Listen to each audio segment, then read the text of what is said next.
Would you like an alternative to ChatGPT that is totally free and you can use at any time and you can use anyhow you want? You don't have to be limited to the prompts that you can do, and you don't have to experience any downtime.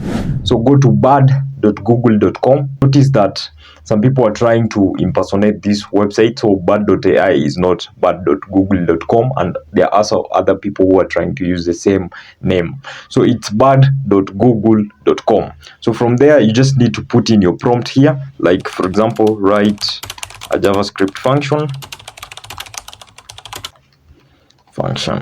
So it's a bit more intuitive compared to ChatGPT, and it's free, and also it gives the answers a bit quicker.